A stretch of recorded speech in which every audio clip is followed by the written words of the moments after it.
Hey guys, welcome to Dear Frannie. I am your host, Catherine LeBlanc. I am also a fractional chief marketing officer with Apollo CMO. I am joined by a fantastic group of panelists today, and I will not do their introductions justice, so I'm going to ask them to introduce themselves. Rob, why don't you kick us off? Hi, I'm Rob Lancit. I'm the VP of Franchise Development for Stratus Building Solutions, and I just wanted to take a moment just to thank you for having me here today. I'm Liane Caruso. I am a fractional CMO with Hello CMO and also the co-founder of Franchise Assembly. And thanks for having us all here. We had a great first episode, and I'm excited to hear about this discussion. Yeah, that's great. And I'm Mike Millett. I'm the VP of Marketing at Stratus. And yeah, it is great to be here. This is super fun. I'm looking forward to this. Awesome. Well, you guys are so fun, I might keep you around. Just kidding. So in this What's with episode, the might? I don't know. It's not starting off well. You took it away real quick, right? we're going to start today with what are you reading? These guys are leaders in their field. And so if you want to get ahead, sometimes it's as simple as knowing what they are up to. So let's start. I'll go back around and start with Mike on what are you reading? Yeah, so actually, I've been listening to a new podcast that I just found. It's been around for a long time, but the CMO podcast with Jim Stenjo, I think it's just fantastic. Like, I love the idea and the concept of he'll just interview basically one expert, one marketing expert, and you really get a deep dive into kind of what they're thinking. And I just find it fascinating. I think it's really great, and it's helping kind of me keep a big picture of where I want to go. So yeah, I really been enjoying it. So CMO podcast, it's a good one. Is there any like one nugget that you could share with us? Well, every episode there's a nugget, right? So Oh, really? yeah, he'll kind of like capitalize, and he'll take here's your one takeaway for this episode. So every single time there's something. I'm learning every time. What's funny is I'll do it while I'm driving into the office. I'm in LA, so it's kind of a longish commute depending on the traffic. And so I'm constantly on my phone. I'm trying to write down a reminder of what that is, almost without fail. So it's a really good one. Yeah, Awesome. highly recommend it. Leanne, what about you? Well, I wish we had prepared because that was mine. I stole yours? Yes. Yes. The CMO podcast. I love that podcast. It's so good. They have top level CMOs that are on there, like, Eventbrite and Mattel and like just big time CMOs. So it's just so cool to learn from them. And then they've had a few franchise CMOs on there, which is also really awesome. I think like Orange Theory, and they recently had Jessica from Unleash Brands. They had Doug when he was with Pearl Vision. So it's kind of cool to listen to, people in our industry on that show, but those marketers on there are just super smart, and it's just kind of neat to hear their journeys and the different places they've been, and then how they stay on trend, how they build teams, their leadership styles. So yeah, that's definitely my favorite. But since he took mine, I'll go ahead and say I'm going to start reading, because I haven't had a chance to, is Stop the Shift Show by Scott Greenberg. So super excited to read that, but I haven't read it yet. Awesome. Rob, what are you reading? I haven't started yet, and I don't know if you want me to say this. No, go for it. So it's a book called Unfuck Yourself, right? And it's how to get out of your head. And I find myself sometimes, you know what the definition of insanity is? Doing the same thing over and over again, expecting different results, right? So I think I personally get stuck in that rut. And from what I've heard of this book, and it's got great reviews on it, and I know a lot of people that have read it, I'm hopeful that it will help me not do the same thing over and over again, and get out of my head a little bit and try different things. Love it. Yeah, I've heard great reviews on that book too. I haven't read it yet. So I'll be curious to I'll send it to you when I'm done. Yeah, let me know if you've been successfully unfucked after you read it. And then we'll read it. Yeah. Actually, I'm ordering it right now. Success stories only. So I am reading Atomic Habits, and if you this has been a really hot book over the last year. If you haven't read it yet or listened to it on audiobook, I highly recommend it. It's super short, but super impactful, because what James Clear does is he really outlines the blueprint on how to develop the habit that you're looking for. I walked away saying, okay, I want to do all of the habits. And so I would highly recommend it to anyone who's looking just for small ways, that theory of 1% improvement, right? Looking for small ways to kind of get to where they want to go at the end of the day. Have you guys read that one yet? I have. Yeah. All right. Well, Rob, you got to go buy that book for Mike then. I know what Rob's getting ready for Christmas this year, a bunch of books. Okay, so let's jump into our question for today. Our question is, I am excited to have my marketing and franchise development teams in place, but it feels like they are working in silos. How do I get my marketing and franchise development teams aligned towards the same goals? And it's like I picked this out for this panel. So with Rob being, I did, yes. With Rob being our VP of Fran Dev and Mike and Liane leading marketing teams, I do think that this is the perfect group to talk about how silos happen and how to break them, and maybe some pros and cons or some tips on what happens when this happens, kind of the momentum that you get to see. I'll add a little spoiler. So Liane, I'm going to start with you because in your role as a fractional CMO, I think you have a unique point, and also in your background and specifically in Fran Dev work, and then on the marketing side, you've seen how this can work together, and have really been a bridge for this, I think, for a lot of the brands that you work with. So I'd love to start with you on this question. Thank you. Well, I definitely have big kind of feelings on this particular topic because I think it's such a miss for franchise brands. The marketing teams rarely give the Fran Dev departments marketing support in the way that they need it. I think consumer marketers are so focused on consumer marketing, and it's a completely different style of marketing. You're going after a completely different target audience. And so you have the sales folks in the franchise development roles, but you don't have a marketer there to help support them. And you rarely have the marketing support. So what it seems like in these brands is that the sales teams are often out fending for themselves in a marketing capacity, and they're having to build email nurturing campaigns. I feel like Rob is identifying email nurturing campaigns, and sometimes they have their own websites and their own web development companies and their own marketing teams, and they're all separate from what the consumer marketing team is doing. And I think, like you said, there's a bridge that needs to happen. There has to be marketing and sales alignment within the organization.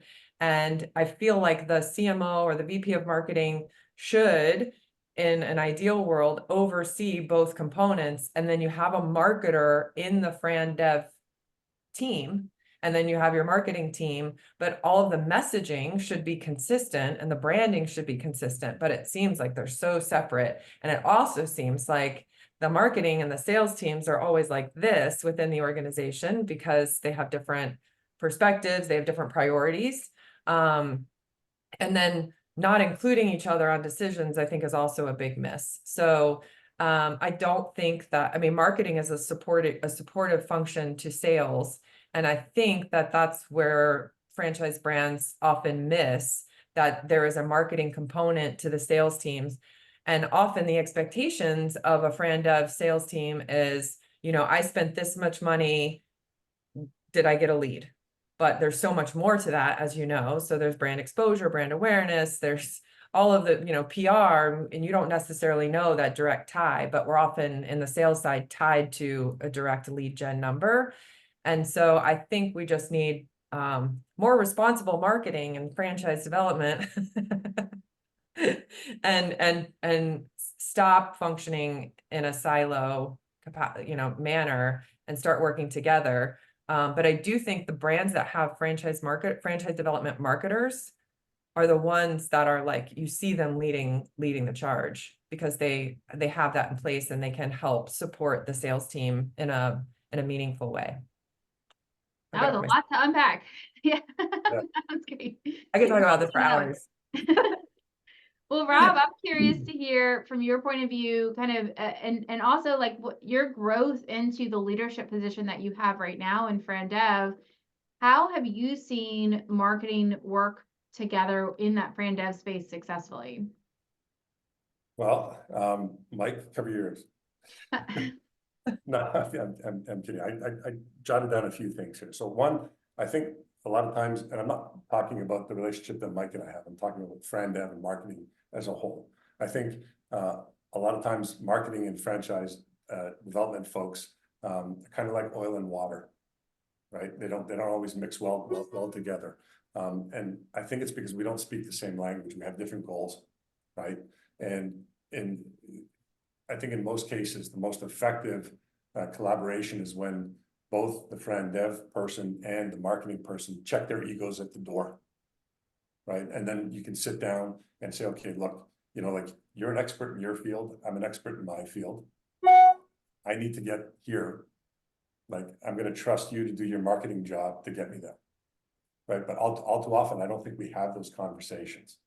Right? I think we just butt heads right at the starting gate, and it makes it a little more difficult to achieve your goals. So I think, you know, franchising is all about relationships, right? Like I'm building relationships with folks every single day and helping them get into business. I need to take those relationship skills and use them with my marketing team, right? And make sure that I build a trusting relationship with them so I can get what I need at the end of the day, right? And you know, Mike and I are very unique because one, we get along great, you know, and I was going to poke fun of him, but I'm not. I mean, you know, but to what you said earlier, Liane, Mike's focus, and correct me if I'm wrong, Mike, and I don't mean to put words in your mouth, but I'm gonna at this particular moment. Mike's focus is much more on the master unit franchise sales and the consumer outreach sort of side of things. Where my role, I'm almost on an island by myself a little bit on the marketing, on the franchise development side of things, right? I'll use Mike and his team to get me what I need, but it's up to me to go out and find out where I'm going to get the leads, right? So, yeah, that's certainly not a diss to Mike. It's just the way it is, and I think that's the way it is in a lot of franchise organizations. It is, yeah. It is. Sales is responsible for marketing, and it shouldn't. I don't feel like it should be that way. I feel like Well, I know enough about marketing to make me dangerous, right? Right. That's Right. not my area of expertise. I think I know, but I don't know. Right. Well, and so I was going to say a little bit different on there, Rob. I was going to say, I think you're fantastic at your Fran Dev marketing. And I think that's that check the ego just to go at the door is, you know, yeah, I've been doing marketing a long time, but Fran Dev is a unique thing, right? It is a beast, and it's very complicated. And I think your experience and expertise that you bring to the table is invaluable. And so I think that by you running the Fran Dev and trying to figure out what vendors are working, which ones aren't, and you know the people that are doing it right and who's bringing in the right leads and that kind of stuff because you're following up on them constantly, right? I feel like that's kind of that check is, well, I can check the ego and let you run with that. In fact, we have vendors, even vendors that we're looking at now, they won't even touch Fran Dev marketing, right? So they're doing all of our consumer stuff, but they won't even do it because they can't find success there because it's, again, a very difficult thing to, you know, we're all kind of fishing in that same pond. We're all looking for the same type of person. So it's a very difficult thing. So Rob, I wanted to say, I just think you're fantastic at what you do. And when we work and we collaborate, I just feel like I'm just trying to support what we can bring to the table, whatever I can offer you. Hey, if you need, you know, whatever, help with a HubSpot thing or, you know, anything I can do to try to help. But that experience that you bring, I think is huge. And understanding that, I think, is pivotal. I will say that I'm excited because I'm working on a project for you, Rob, that you don't even know about. I know we're working on website stuff, but I'm trying to get a cohesive plan. I've been working on it since the day I got here for 2 years. And some of it I just presented, and some of it got snubbed and cut out, but some of it got to go forward. And you're going to really like it because it's a whole a one approach to the whole thing, to all 3 different people. That's we're trying great. to You better show me quickly because I'm about to hire a fractional CFO. Oh yeah. Wait, And there's no ego here. I think that's not a bad idea. Again, somebody who's an expert at friend dev, I think it's a very unique and difficult thing to pull off. And so I got, again, all I want is for you to succeed and for us to succeed. So yeah, that sounds great. I was just And teasing you there, right? I think there are a couple of people on this call that might be able to help. Well, Mike, to piggyback on what you're saying, I'm going to take a little bit of an opposite approach, because I hear what you're saying as far as like, look, it's a different target, and it's a different process of what we're going through. But to Leanne's point, where I see the biggest gap is that, and look, it sounds like Rob has a bit of a different point of view on this, but I see leaders get into the leadership sales role, and their experience has been in this siloed relationship. And so, what they bring to the table from a marketing perspective is a bunch of vendors. You have your digital media vendor, you have your PR vendor, and you have your different franchise development vendors.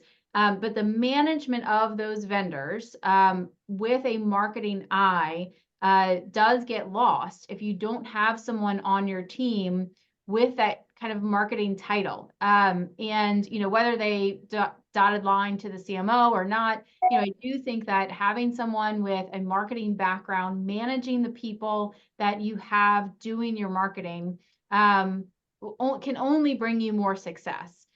Because as a sales professional, it is a different skill set. You are skilled in developing sales process, developing salespeople, closing the deal, understanding what that nurture should look like. But from a marketing perspective, bringing in the message, bringing in, finding the right audience, and crafting your message around that target audience, I do think is not a sales function. And so having someone on that Fran Dev team that has a marketing mindset, and look, and when you're first starting out, it may be, that your marketing lead needs to play a dual role. And once you get to a point where you can build out a team, adding a marketing person onto your Fran Dev team, I think is a great solve. But at the end of the day, I do think we sometimes ask our salespeople to be too much, to wear too many hats. And I don't think it does a disservice to them, because they're not able to shine with what they are good at, because they're being held to deliver on something different. So that would be my point of view on kind of what's wrong with kind of how we're doing it now. I'd love to kind of pivot and talk about, okay, how do you break those silos down? It sounds like with what Rob and Mike do, the fact that Rob said, check your ego at the door, like, okay, like, yes, hire me. I am ready to work with you. If I'm ready to work with anyone who can honestly say like, okay, I don't have to be the expert on everything, and it doesn't have to be my idea. So number one, great place to start. But I'd love to hear kind of how you guys have built that relationship and broken down those silos so that Mike, you're not judging Rob for every single marketing thing that he's doing. And Rob, you're not expecting Mike to either jump through hoops or to stay out of your way. Who says I'm not? Hang on, I didn't want. I think tequila plays a major. You know what? I think it just goes back to that relationship that I talked about earlier, right? I think we communicate in a really good manner. I think we're both okay in telling each other the hard truth. So if I'm not happy, I'm gonna let Mike know, and vice versa, and not in a confrontational way. It's just like, hey, this just isn't working for me, and let's talk it through, right? I think that's an adult way of handling a situation, right? And talking it through. We're not going to agree all the time on everything, and it's okay to agree to disagree, right? But if you don't talk it through, if you don't have that open line of communication, it's the small little things that are going to fester, and then you're just going to build up resentment, and neither of you are going to win. And even on a practical one, Rob, and when I bring this up, you're gonna, oh yeah, that is absolutely true. I think Fran Dev even gets kind of a bad rap when we're trying to get like our programming development team, right, to get changes done, or something simple technical we need to get right so we can get leads pushed into HubSpot. It feels to me like Fran Dev and any tickets, they always just get pushed to the bottom of the pile, right, Rob? I mean, yeah. Here I am. Yeah. You're right. We're almost like the ugly stepchild kind of thing. We're the fuel that keeps the engine running and bring on new franchisees. Yet a lot of times, you know, the things that we need that will help us increase, you know, the closing rate sometimes gets, well, you know, we don't have the budget, there's always an excuse as to why not to do it. Right, so we're to our own devices sometimes. I'm not saying that with Stratus, I'm just saying in general. Yeah, no, and I was being specific to Stratus. Like, I just feel like that's just a thing, right? And so, and in talking to other folks, I feel like that's kind of a common thread that I hear, is that a lot of times the You got that low priorities going on here, right? Yeah. This is great therapy for you guys. I think that it happens in a lot of brands. I think actually most brands, consumers just so focused on consumer. And I also think that the marketers, because they don't understand Fran Dev, the priority shifts. So it's like, oh, I have to do this flyer, but I don't really know what to say. And I don't really have a strategy in place, and I don't really have strategic messaging, because it's not from the top down. It's not built that way. And so then it's, then the flyers get pushed back, and Rob or whoever keeps pushing, like, hey, when am I going to get that flyer? When am I going to get that email nurture campaign? And so I think, it's just so 5 common. minutes. Yeah. Every 5 minutes of emails going up. Right. Is it done? Is it done? Is it done? And it builds frustration for everyone. And I think that that's just a very common problem within franchising, that we just need to make that shift. Well, and I think that the problem stems from what you're held accountable to. CMOs are held accountable to generating revenue, same-store sales, right? So how am I increasing revenue, increasing customers, increasing our average check? Those are the 3 levers we have at our disposal to increase revenue for the entire brand. That is what we're measured on. And so if we are not measured on the success of the Fran Dev team, if we're not measured on, does the Fran Dev team feel supported, then it will get pushed to the bottom of the priority list. And that's across the board for any discipline. And so how do you set up an accountability structure? And look, I think Rob made a good point that part of that's just relationship building. And Mike, respecting and enjoying Rob so that he wants to do the work for him. But part of it's of, how do you set up an accountability structure so that everyone is tied together for each other's success, and your priorities can be, aligned appropriately. So Liane, one more question I have for you is, obviously we've talked about Stratus and the success that this team has seen there, but for brands who are just starting out or emerging, what are some things that, do you have any kind of hot tips that brands can be sure they're aware of as they're building these teams to ensure that silos don't happen? That's a great question, because I think what happens is when you're building teams as an emerging brand, your shoestring budget, and you're only picking certain roles that make sense. So kind of to your point earlier, I think you said